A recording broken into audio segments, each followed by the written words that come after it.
कभी सोचा है ये यूनिवर्स बना कैसे, कहाँ से आया सब कुछ, स्टार्स, गैलेक्सी और हम। आज हम देखेंगे 9 थेरीज जो एक्सप्लेन करती है how the universe was created. Some scientific, some spiritual और कुछ beyond imagination. Welcome to the beyond logic. Number 1, simulation theory. क्या आपने कभी सोचा है आपके आसपास आप जो भी चीजें देखते हो, आपकी लाइफ, आपके मेमोरीज और आपके इमोशंस, सब कुछ एक सिमुलेशन हो सकता है?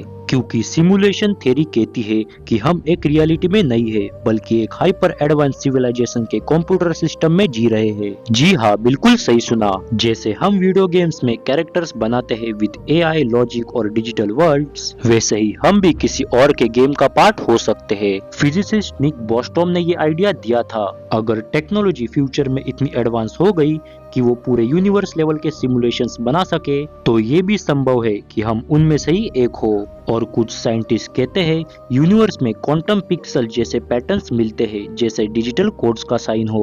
तो क्या हम सिर्फ डाटा है या कॉन्शियसनेस इतनी रियल है कि कोई भी कंप्यूटर इसे सिमुलेट नहीं कर सकता? No one knows but it beyond logic. Number 2, एनेक्सोगिया थ्योरी। ये थ्योरी थोड़ी एलियन और एंशिएंट लग सकती है बट बहुत ही ज्यादा इंटरेस्टिंग है। एनेक्सोगिया थ्योरी कहती है कि यूनिवर्स अपने आप से नहीं बना बल्कि उसे किसी हायर बींग्स ने सीड किया है। जैसे गार्डनर्स एक गार्डन ग्रो करते हैं, कुछ लोग कहते हैं कि ये बींग्स हमारे रियलिटी के भी आउटसाइड रहते हैं और यूनिवर्स बनाते टाइम उन्होंने कंडीशन सेट की, फिजिक्स के लॉज, मैटर का स्ट्रक्चर और फिर एक चेन रिएक्शन स्टार्ट किया जिससे यूनिवर्स ग्रो हुआ। साइंटिफिक लेवल पे ये थ्योरी डायरेक्टेड पांसपेरिया से मिलती जुलती है, जहाँ लाइफ या यूनिवर्स का ओरिजिन किसी और जगह से आया। मे बी हमारा बिग बैंग भी किसी और रेन के एक्सपेरिमेंट का रिजल्ट था। मतलब हम क्रिएटर नहीं, क्रिएशन है, किसी और के डिजाइन का हिस्सा। Number 3, void nihilism. सोचो, एक टाइम था जब कुछ भी नहीं था, ना लाइट, ना एनर्जी, ना टाइम, ना गॉड, जस्ट नथिंगनेस। और एक मोमेंट में उस नथिंग ने खुद को एवरीथिंग में बदल दिया। ये है वॉइड निहिलिज्म थ्योरी। इस थ्योरी में बिलीव है कि यूनिवर्स का कोई डिवाइन या एक्सटर्नल पर्पस नहीं है, सब कुछ बस रैंडमली एग्जिस्ट हुआ है। क्वांटम फिजिक्स में भी कुछ ऐसा ही मिलता है, वैक्यूम फ्लक्चुएशंस, जहाँ बिल्कुल एम्प्टी स्पेस में भी एनर्जी के रैंडम पार्टिकल्स पॉप अप करते हैं और फिर डिसअपियर हो जाते हैं। तो साइंटिफिकली नथिंग से भी समथिंग पॉसिबल लगता है। ये थ्योरी एक फिलोसॉफिकल क्वेश्चन उठाती है, क्या हमें क्रिएशन के लिए क्रिएटर चाहिए या नथिंग ही सबसे बड़ा सीक्रेट है? Number 4, multiverse theory. Multiverse theory कहती है हमारा यूनिवर्स अकेला नहीं है, देयर आर इनफाइनाइट यूनिवर्सेस और हर यूनिवर्स का अपना लॉ होगा, अपनी रियलिटी होगी और मे भी आपका खुद का एक वर्जन भी होगा। कुछ यूनिवर्स में टाइम उल्टा चल रहा है, कुछ में ग्रेविटी ज्यादा है और कुछ में तो तुम बॉर्न ही नहीं हुए। क्वांटम मैकेनिक्स में मेनी वर्ल्ड इंटरप्रिटेशन ये बताती है कि हर चॉइस एक नया यूनिवर्स क्रिएट करती है। जैसे तुम अभी ये वीडियो देख रहे हो और किसी और यूनिवर्स में तुमने ये वीडियो स्किप कर दिया। एक साइंटिफिक मॉडल भी है जिसका नाम है बबल यूनिवर्स, जहाँ हर यूनिवर्स एक बबल है जो इनफाइनाइट कॉस्मिक फॉर्म में फ्लोट कर रहा है। सोच के देखो, हमारा यूनिवर्स सिर्फ एक बबल है और beyond us billions of unseen worlds exist करते हैं। Number 5, the egg theory. The egg theory एक स्पिरिचुअल और फिलोसॉफिकल कंसेप्ट है जिसमें कहा गया है कि तुम, मैं और हम सब एक ही सोल के अलग अलग वर्जन्स है। हर जन्म, हर एक्सपीरियंस एक ही बीइंग के ग्रोथ का हिस्सा है।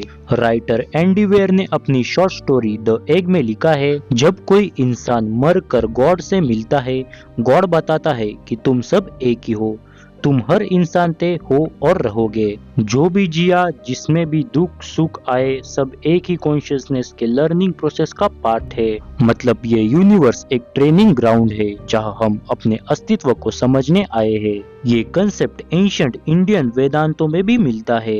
अहम ब्रह्मास्मि यानी मैं ही ब्रह्मांड हूँ। Number 6, the cosmic Maya. Indian philosophy के मुताबिक ये दुनिया एक माया है यानी इल्यूजन। रियलिटी वैसे एग्जिस्ट नहीं करती जैसे हम सोचते हैं, बल्कि वो हमारे कॉन्शियसनेस का प्रोजेक्शन है। जैसे सपने में सब कुछ रियल लगता है पर जैसे ही हम उठते हैं सब डिसअपियर हो जाता है, वैसे ही ये वर्ल्ड भी एक कलेक्टिव ड्रीम हो सकता है जिसे हम सब मिलकर एक्सपीरियंस कर रहे हैं। क्वांटम फिजिक्स भी कहती है मैटर सिर्फ तभी एग्जिस्ट करता है जब हम उसे ऑब्जर्व करते हैं, मतलब ऑब्जर्वेशन ही रियलिटी क्रिएट करता है। तो क्या यूनिवर्स सिर्फ मन का रिफ्लेक्शन है?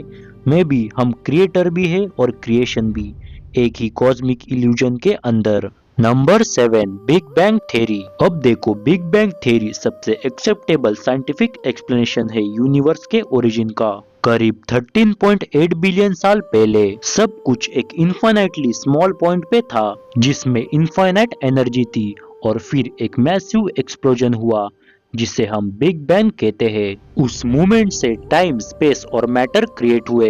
गैलेक्सी, स्टार्स, प्लैनेट सब इसी एक्सपांशन का पार्ट है। इसका सबसे बड़ा प्रूफ है कॉस्मिक माइक्रोवेव बैकग्राउंड रेडिएशन, वो हीट जो बिग बैंग के बाद यूनिवर्स में बची। साइंस कहता है कि यूनिवर्स अभी भी एक्सपांड हो रहा है और एक दिन सब कुछ इतना दूर हो जाएगा कि सिर्फ डार्कनेस बचेगी। एक बिगिनिंग और एक inevitable and. Number 8, white hole theory. White hole एक ऐसी कॉस्मिक एंटिटी है जो ब्लैक होल का अपोजिट है। ब्लैक होल सब कुछ अपने अंदर खींच लेता है, पर व्हाइट होल सब कुछ अपने बाहर निकाल देता है। कुछ फिजिसिस्ट कहते हैं शायद हमारा यूनिवर्स एक व्हाइट होल के अंदर बॉर्न हुआ, जहां किसी और डायमेंशन में एक ब्लैक होल ने हमारे मैटर को एब्जॉर्ब किया और उसका आउटपुट हमारा यूनिवर्स बन गया। आइंस्टाइन के रिलेटिविटी इक्वेशन में भी व्हाइट होल एक पॉसिबल सॉल्यूशन है, एक कॉस्मिक रीबर्थ मशीन जहां क्रिएशन और डिस्ट्रक्शन एक ही साइकिल का पार्ट है।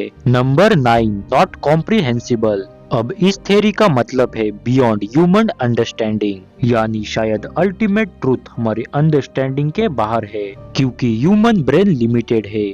हम 3D रियलिटी समझते हैं, पर यूनिवर्स शायद 11 डायमेंशंस में एग्जिस्ट करता है। जैसे एक चींटी कभी भी इंटरनेट को नहीं समझ सकती बिकॉज ऑफ हिज लिमिटेशंस, वैसे ही हम भी यूनिवर्स के अल्टीमेट ओरिजिन को नहीं समझ सकते। कुछ सवाल शायद कभी आंसर होने के लिए बने ही नहीं है। फिलोसोफर्स कहते हैं truth can be only experience not explain, और शायद इसीलिए ये सब थ्योरीज, सिमुलेशन हो या बिग बैंग, सिर्फ एक जरिया है हमारे लिमिटेड माइंड को समझाने का। तो अब सवाल ये है, इनमें से कौन सी थ्योरी तुम्हें सबसे रियल लगती है? सिमुलेशन, बिग बैंग या माया, या शायद कुछ ऐसा जो अभी तक किसी ने समझा ही नहीं? तो कमेंट में लिखो अपनी सोच, और याद रखना कुछ चीजें ऐसी होती है beyond science, beyond reality and beyond logic.